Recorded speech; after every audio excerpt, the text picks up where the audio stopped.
I'm Spotlight on America correspondent Angie Moreschi. Americans are being bombarded by aggressive, sometimes even threatening debt collection calls. Federal data shows complaints about debt collection have more than doubled over the last year. We are digging deeper to expose the abusive tactics being used and find out what your rights are to make it stop. Every time the phone rings, your monthly payment is estimated to be $400. It doesn't stop. Zena Sawagid cringes.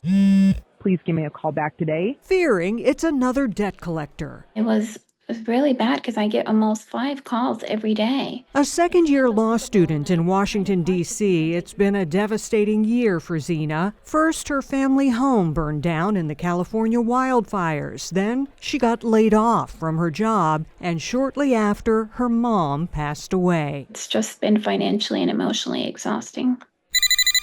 You have unpaid balances that are piling up together. Stress over debt collection calls is something more Americans are coping with. The latest data shows the Federal Trade Commission received nearly 300,000 complaints in the first half of this year, a 220% spike over the same time last year, with more than 40% cited as abusive. Georgia, Texas, Florida, Louisiana, and Nevada top the list for most complaints. Nobody can harass you when they're collecting a debt. Consumer protection attorney Billy Howard has sued debt collectors for abusive practices for more than 25 years. Probably the most common tactic that I see is just calling a parent or a spouse and telling them about the debt. It's a harassment tool and it works. But it's also against the law. The Fair Debt Collection Practices Act protects consumers, prohibiting things like using abusive, misleading, or threatening language, discussing your debt with others, and calling before 8 a.m. or after 9 p.m.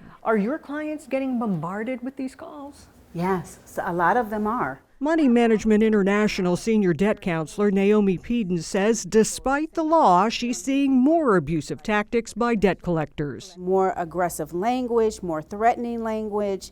I've had clients call and literally be so scared, you can hear it in their voice. She attributes the shift in part to less enforcement of consumer protection by the federal government. And a big part of it is because of the cuts that was done with the Consumer Finance Protection Bureau. The Trump administration cut the CFPB budget by nearly half this summer and laid off 1,500 employees, leaving just 200 at the agency tasked with protecting consumers.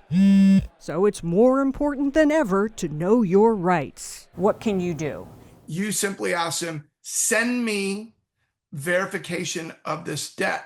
That should stop debt collectors until it's confirmed in writing how much you owe and who the creditor is. You don't want to make any agreement before you validate the debt. A lot of times what people do is they feel pressured and they're like, telling them, oh, we can settle this for 50% of the debt. And you say, oh, okay, you don't even know if that's your debt. If the debt is validated, you are responsible for it, but individuals with legitimate hardship, like Zena, can try explaining the situation to a creditor and asking for a temporary pause in collections. I never thought I would live such a life of survival, but that is the current circumstance that I'm in. But remember, a collector still cannot harass you to get you to pay. Stand up for your rights. Don't let a debt collector push you around by harassing you or doing anything that's harassing to you or your family. If harassing calls continue, you can contact an attorney to exercise your rights and possibly sue